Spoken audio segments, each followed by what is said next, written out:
Okay. What the fuck is up with the motherfucking businesses? Cold Hard Facts Podcast, episode 210210. I am DNA, the only one, the one and only. And I got a very fucking special guest right here in front of me. I got another one that I did not know who was here. That I'm not gonna say too much about. This is about Polie Da Great. That's right, goddamn. Musical genius. Like, first thing I want to say is, when Kilo mentioned you, I was just like, the GOAT at first, because she said the GOAT at first. And I heard it, bro. That's some big shit, bro.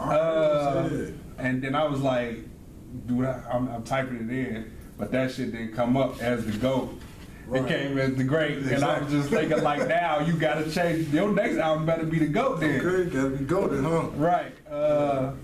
But let me first say that this project, Willason, was dope as hell. Definitely appreciate that, bro. Real personal project. I don't know if you know this, but everybody that I interview, I'm a fan of first before I press play and listen to whatever their latest project is and what the fuck they doing that first, and then I go to the interview. Fact then I fucking reach out. Fact though. But yeah, this shit is hot. I appreciate that. You know, they was around for a lot of recording shit, like Janae and Kilo. They literally were, when I met them, I was in the process of working on a mixtape that we were literally finishing, and like, we did 14 songs in 4 days, and Kilo was there every day watching me record. She's just like, nigga, why I ain't never heard of you before? Like, what the fuck? You know what I'm saying? And we just built our relationship from there. We started doing music together. She introduced me to Janae, and Janae started doing music together. They was already locked in with bro, with KD and shit, so it was just like a natural, I literally just met them maybe a year ago, and I promise you, they like sisters to me. You feel me? Like, they fuck with me and my music and shit way harder than a lot of people. So they forever locked in with me just for that shit alone, and they be speaking on it as well. You know, people be secret fans of you, and I be telling motherfuckers, they just be in a call list, they won't tell you like, I actually think this nigga dope, but I've heard them say in multiple spots like, nah, I love your raps, bro. You know what I'm saying? Right, so exactly. I respect the fuck out of that shit, because they know a lot of raw ass artists, clearly. Yeah. You know, yeah, right. A bunch of raw motherfuckers, yes. I'm trying not to get to the person, cool, other bro. person. No, that's cool, but bro. You that's making family. it hard right now. That's family, bro. And you can watch any interview of mine, you gon' hear about bro, because that's who got me sounding like what the GOAT they want to call it.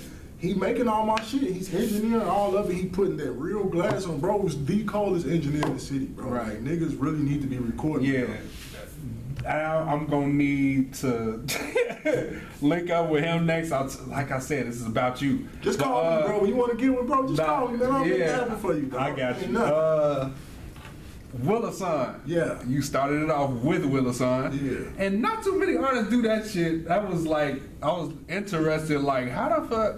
So, it's my mama album. You know, like Kanye said, Donna was his mama. That's my mama album, bro. Right. Yeah. Exactly. So, talk about that title. The title, Willason. My mama actually named the album. She didn't know it. We were having a conversation on the phone. It was me, her, and my brother. We talk every morning on FaceTime. We all talk every morning just to see how our day finna go, what we finna do.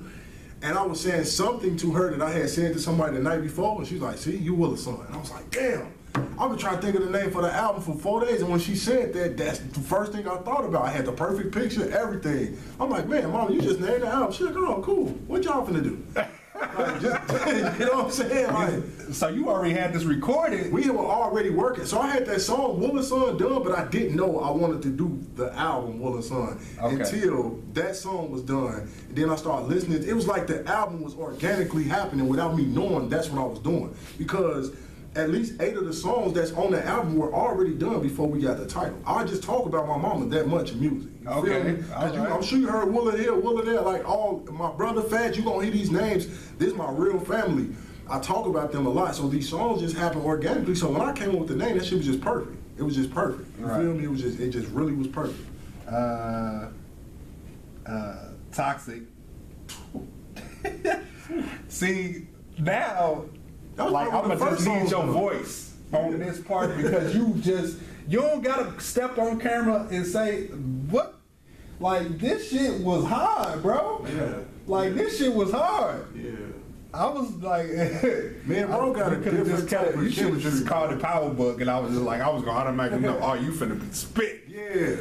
See, that's why, because I initially wanted to name it Power Book, but Toxic was still kind of strong too. So, and I honestly, when I uploaded that shit, I don't even remember putting Power Book on there. I believe that's just how the song was already in my files. So when I put it on there, I just left it, shit. Right. So yeah, If you catch the bars, yeah. So Toxic is probably one of the first songs we had. We had that song done months before the album. Like, again, me and bro, we just vibing. I go over, we be chilling, we do all this shit. Sometimes we record, sometimes we don't. You feel me? We brothers, you feel me? But that day in particular, a lot of my music on that album, I was going through shit emotionally. You know what I'm saying? So I pull up on him, it's just me and him in the studio. I'm okay with being vulnerable. I'm okay with sharing a tear in here because this is my brother and we actually doing music with some substance on it. So Toxic was just, I was thinking about some shit with my children. I'm a huge Power fan, you know what I'm saying? So the bars really just was coming to me, and that shit just ended up being perfect. Once bro laid the hook, it just made sense for the verse to go how it went. You know what I'm saying? So yeah, that was one of them joints for sure. Exactly. I'm gonna jump around. I'm not gonna focus on that. So how you get your start in music? That's a funny ass story, but I'm gonna make it quick. So my younger cousin, his name was Deuce. His name is Deuce. I don't want to say was. His name is Deuce. He was always one of my favorite rappers, right? He was cold as fuck to like this, one of the most lyrical monsters I had ever. To this day, he's still like that. You know, he just don't really take rapping serious. We were playing 2K. I was beating his ass by like 30 points. Right. I just started rapping. No bullshit. I just started freestyling about how I was beating his ass. Right. The nigga paused the game like, he like, hey, who shit you was just rapping? I'm like, I just made that shit up, bro. You know what I'm saying? He like, no, you lying. He like, do it again. So we paused again. I said, hey, at the time I was super into basketball. So I'm like, just skim through the teams. I'm just finna flow about the teams. So I'm just flowing about basketball, bars, players, traveling. I'm just flowing like I had been doing this shit my whole life. Man, I was 20. I had never rapped a day before in my life. You know what I'm saying? Right. Just start freestyling out of nowhere. Then we just did that every day. And after that, for like a year of freestyling, he like, bro, just write something. And it just took off after that. Like literally the 2 months after I started writing, my mom was out at the bar, Willason was out at the bar. She met this cat named Aunt Banks. He had a record label called Six Figures Entertainment. She told, he was giving out the cards. She was like, my son and nephew, the rawest motherfuckers you gonna ever want to hear in your life. Called him that night. We had a meeting with them like probably 3 or 4 days later. We did a little music for them. We sat down and talked. We ended up signing with them like maybe a month after I had started writing. You know, it was definitely a startup label. They didn't know what they was doing, but they were wholeheartedly into it. They just didn't know where to spend the money. You know what I'm saying? But it was a great experience for me as a youngin' because we had jackets and shit. My first concert was with fucking the 40 Thieves, Cat One, Rest in Peace Payroll. Like, it was huge. It was at this spot on 122nd and West. We had like 150 people. This was my very first show. You feel me? Rocked that bitch. Nice. Rocked it. And that was just a great experience as starting off so young, not even having no type of musical background. And you was on like 20? I was 20. They was fucking with me too. Like, for real. That was probably like 14 projects ago. Okay. I'm going to get some tough ones out of you. Top 3 albums of all time. Reasonable Doubt. I would go with, it's either, I want to say College Dropout or Graduation. It's between those two, because both of those are big albums musically. And the last one, top 3. So I got Reasonable, I got that. I'll probably go with some off the wall shit, like I like Cat One and shit, you know what I'm saying? Like, I'm a huge Cat One fan. Like, Cat One got a fucking, it ain't gonna be Cat One. The Reason, Benny Siegel. Okay. Bottom line. I was gonna get The Reason, Benny Siegel. Okay. For sure that. All right. Okay. It Ain't Easy. So that's potentially turning out to be a lot of people's favorite song, right? And the reason I haven't even shot a video for that because that needs to be like that. You feel me? Like everybody who heard that song really like it, and I didn't think people was gonna take to it because it's really a personal record. Like I said, most of that shit on the album is personal. I really did the album for me and my mama and my album. It wasn't for notoriety or people like, oh, Polie Da Great. No, this was me being vulnerable, me being able to show people I can do a different style of music and still be raw with this shit. You know what I'm saying? So It Ain't Easy is really a story about me and my brother, my mom's, her being beat up, domestic violence, just the shit we were going through as youngers, and we know it wasn't easy, but you know what I'm saying? And people always so quick to write you off, knowing they're gonna need you one day. You know what I'm saying? That's what we say on the hook. You know what I'm saying? You gonna do me wrong and still gonna need me. People do that shit every day, for sure. So that's a big record for me. I love that song. Yeah. What's next? It's similar. It's almost like a breakup song, but it's really just showing that, man, we can have emotions. This is crazy. We was literally just having these type of conversations. I was talking to my brother. I was talking to my other homie Charlie this morning about when men want to express their feelings, they say you being bitchy or you being this. You know what I'm saying? That's what it's a bond there. Like, got me drinking out this bottle, can't express how I'm feeling. When you a man, they say you just in your feelings. Like, when you a man expressing yourself, oh, you just in your feelings. But no, nigga, I'm human. You feel me? I have emotions. I feel ways about shit. So I would like to know what's next if I ain't around. What y'all gonna do if I'm not here? You feel me? For real. You do some deep records. I need to go back and listen to one of the songs, G. We really shed tears on that song. We really cried over that song, bro. Like, no, it's at least 2 songs on the album we cried over, for sure. Yeah. I'm about to hop into the album, then hop out of the album, because I want to ask about the other songs that you put out. Smoking shit. Real Nigga, I want to say something before you talk about it. Okay. Real Nigga, I was like, wait a minute, I don't even like this beat, but I like what the fuck you saying. Exactly. I was like, this shit hard. I did it on my birthday. You put that on your birthday? I recorded that song on my birthday. Recorded that? Yeah, so the song, let me tell you about Real Nigga real quick. It's so funny because, so my homie Dope Boy the Boss and my other homie Loyalty, he down the street right now selling tapes, right now. It was at the studio on my birthday, and my brother was there at Fats. He'd never really come to the studio, so I was trying to explain to him how easy it is to just make a record with this nigga KD. I'm like, bro, we can make you make a song right now. I'm like, just Ella and Dope Boy, one of y'all just step up, play the beat, one of y'all just start rapping. They was bullshit, so I initially got on the mic just to start playing, but the shit just started getting cold. I'm like, man, fuck it, let's do the whole song. And we rocked that bitch, and that shit was, I did that song on my birthday for sure. Yeah. Real nigga, just some freestyle and playing shit. You know we don't write neither, so. Right. Yeah, it just was some fun. So you don't write your shit? Nah, most of the time it's off the top. Now, what I have gotten into now, if I'm sitting around on beats too long and I can't get to the studio, I will start writing just because it's like a crack to me, bro. I can't just keep listening to this beat without doing nothing to it. You feel me? So I will pen some shit here and there, but we definitely off the top, though. Right. Okay. Dirty Motherfucker. That's so, my little cousin Michael, shout out to Michael. He been doing beats since he was like 12. I seen him, I was picking up my kids from summer camp, and he's like, cuz, I got a beat for you.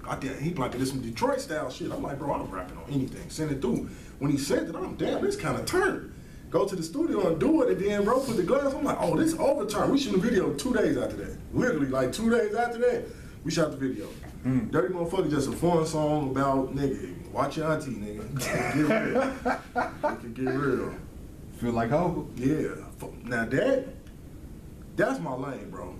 Like, that's my lane. Like, feel like Hova. First Jay. I like what you was doing with that. Jay my favorite rapper. If you don't know now, you know, Jay is like all, I want to say personally, even though I don't know him personally, but the shit that he's done and doing that people never speak on, it just makes him one of those niggas to me. You know what I'm saying? Musically, he can't be seen. So, with the beat, when I was getting the beat, all they kept saying, Hova. I just kept hearing Hova. I'm like, oh, I know what to do. They didn't say no 4-4. All the whole bars was just natural. That shit, easy. Shot the video like 2 days after we did the song. Let's go. That would get a lot of attention to a lot of people fucking with that. Feel like, oh, like I ain't gonna lie, a lot of people been hitting me about that. I'm interested in what makes you decide to put the full video on your IG and on YouTube. What's cross market, cross brand, all this shit. I ain't, because the views gonna go where they gonna go, right? So with the Instagram, reels are big now. So when you put a video up, it's turned into a reel, basically. Right. And that shit could pop up on any Explore page. If you just tap off, I just tapped on one of your reels and scrolled up, some random reel gonna pop up. So my video could be that random reel that pops up. And I done made at least 4 producers just in the last month off of just doing it like that, dropping them on iTunes and dropping the videos, the song on iTunes, the video and YouTube. Producers hit me up from Czechoslovakia, Russia, all type of, man. I got a 20-year-old producer from Broward, Florida right now. Broward County, Florida. We 7 songs into a tape already. I just met him last week. Like, damn near, we got 7 songs done already. And we get busy over that work, Virginia. That work ethic is so nice. Like, that's something nice. Yeah.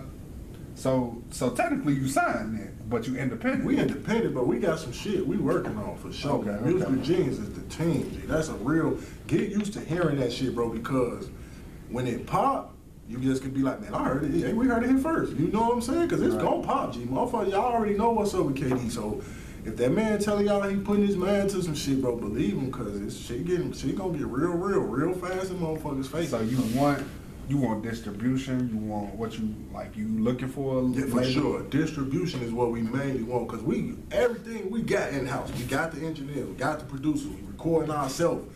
We know how to market. We know we got promo guys. We got people that do digital this, billboard. We have a real team. We don't need shit but distribution. Y'all come. We got billboards, bro. We got bill. You feel me? Like, man, come cut us that check, bro, and we gonna double that motherfucker for you. Right. Maybe triple it if it's the right check.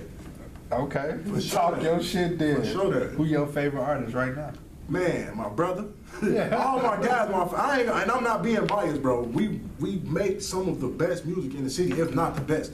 None of us sounded like we all different. KD, top favorite, one of my favorite artists. Doughboy the Boss, that's my brother. This nigga voice is made for music, G. Like, his voice is an instrument in its own. You know what I'm saying? Like, we got real talent, but outside of Jay is it for me. But these niggas are my favorite artists. I don't listen to Jay-Z every day. I listen to KD every day.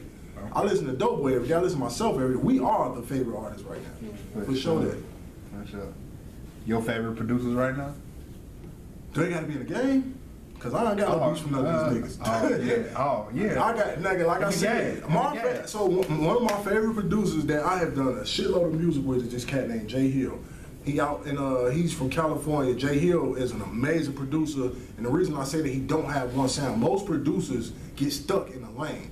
I could play you 5 Jay Hill songs right now, you wouldn't know he did all of the beats because they sound so different. And I like versatility. So Jay Hill, one of my favorite. Chulo 100, the shorty I was just talking about before, this man 20 years old, bro. Shorty sending me at least 6 beats a day.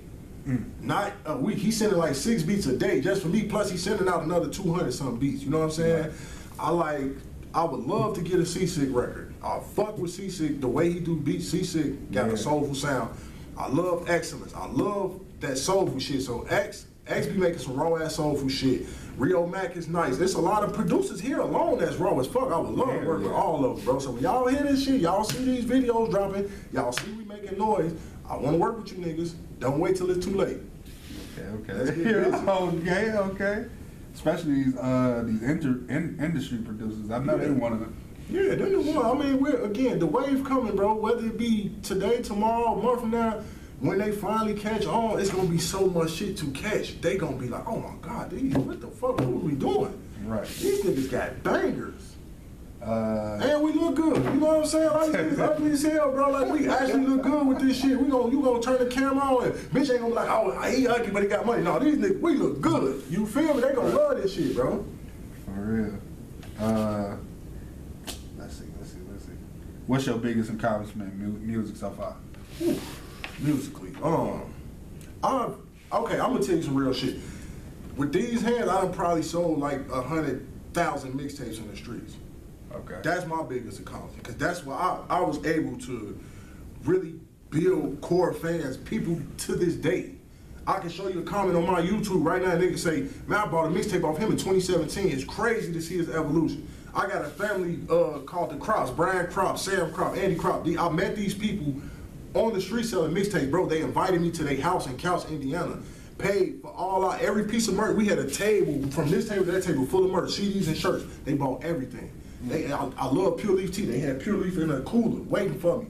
They had their mom and dad out there with t-shirts on. And these are white people, bro. I ain't lying. They invited us to their house. I'm with 5 niggas.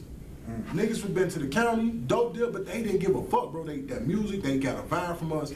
And I build real core fans from hand-to-hand mixtape selling, bro. So that's my biggest accomplishment. We platinum in the streets for sure. Let me get back to Willason.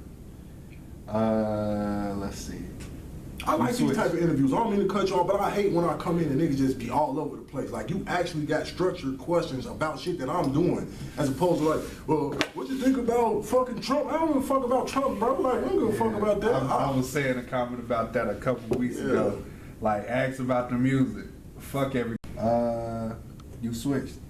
You switched. Oh man, another record that speaks to just switching sides. Niggas love to switch sides, bro. It's not a lot of loyalty out here, man. So when you run across people that actually got your best interests at heart, that's actually fuck with you genuinely for you, not because they feel like you the next rocket ship or because you got the best weed or because you always got this, they genuinely fuck with you.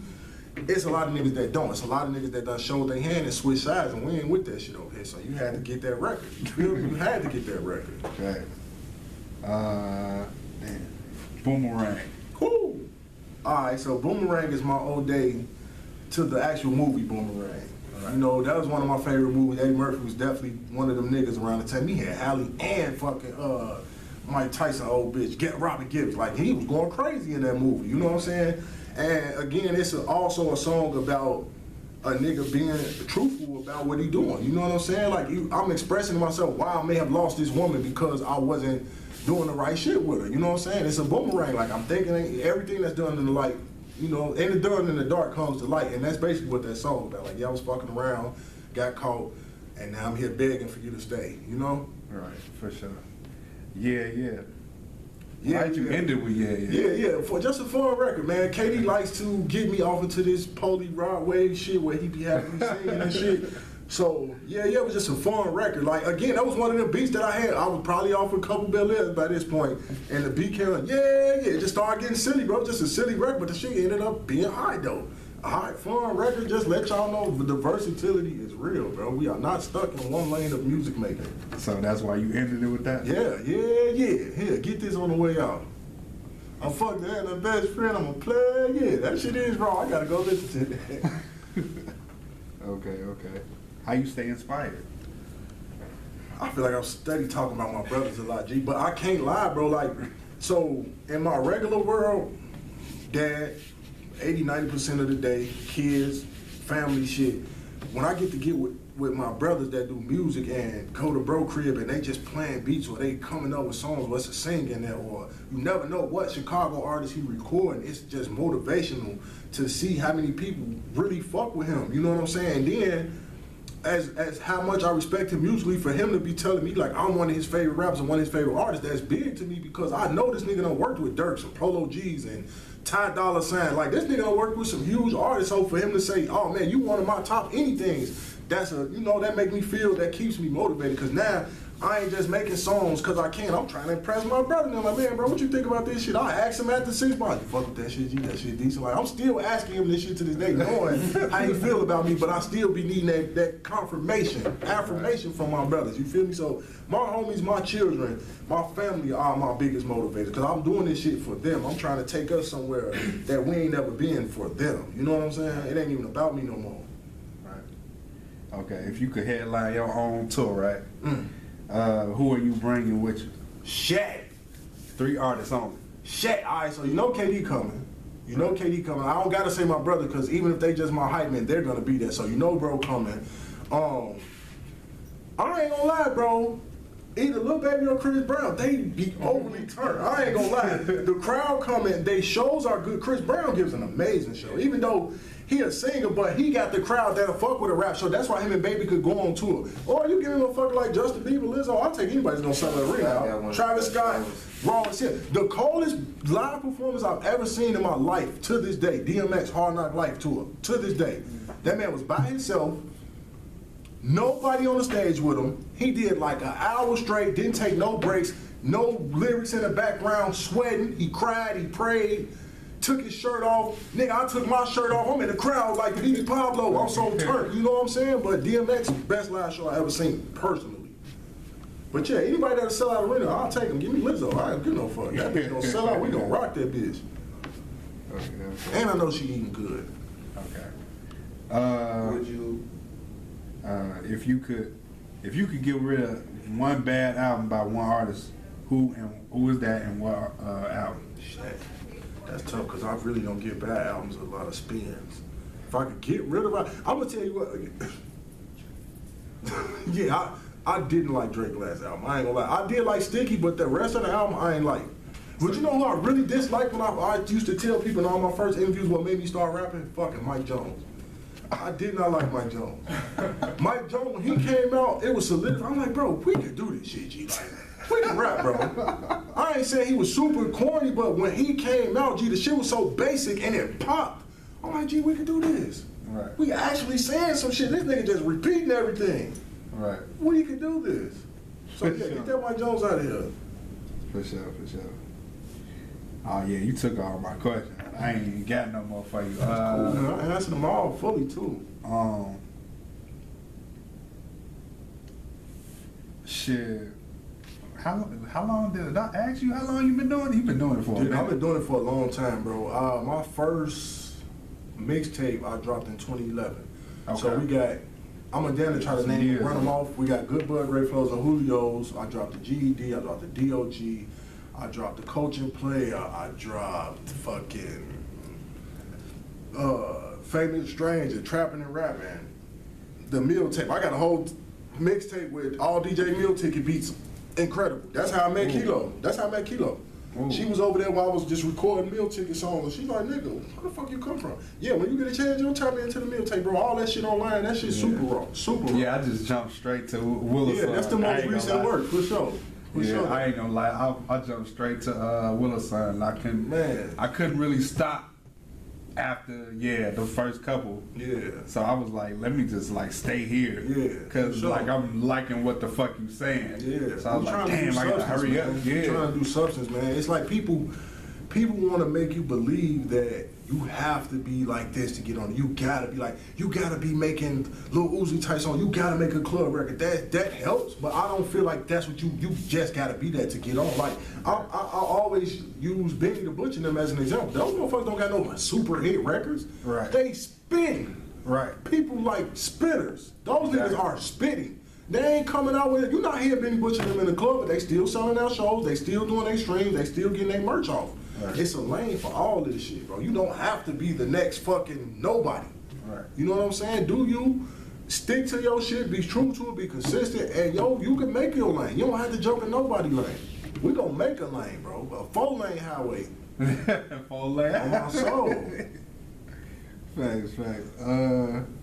I was gonna say something. Oh yeah, authentic is where it's at. Yeah, for sure. Realness is where it's at, and you proved that. You proved that with this, because everybody ain't making projects about their mom and their life and shit like that. So this is a testament to you anyway. This is you, and it's real as it can be. You can learn a lot about me from that album. I tell people that, like, if you want to know some shit I probably wouldn't tell you just out my mouth verbatim, just listen to the album. For real. And that was the best promotion I could give you, and you can give yourself. For sure. But yeah, you knocked it out the park with this. I ain't got nothing else for you. Man, that's love, bro. If you want to shout out people, you can shout out. Man, shout out to Gang. Shout out to Team. Musical Genius. Ugly. My nigga Wow. Shout out Katie Young Cocky. Shout out Ugly Ass Trapper. Shout out Dope With The Ball. Shout out Loyalty. Shout out us. We are about to beat them. Shout out the whole city of Chicago, man. So much talent here, bro. If niggas would just stop hating, stop gang banging, and just get this shit together, bro. We are the new wave. We don't have to keep running to New York and running to LA and running overseas. We can do this shit right here. The talent here, the producers here, the studios here. It's right here. We got this shit. Let's just, man, cut the op shit out. Let's get some money. Exactly. So that's it, man. Shout out to guys. Shout out the city. Shout out my mama, Willa, because I love her. She make me make the best music. You know what I'm saying? Exactly. So that's what I ain't mad at that. Shout out my kids too, because they probably gonna watch this shit before everybody. Like, you ain't even saying nothing about us. So shout out to y'all little badasses too. I love y'all. All right, and we out.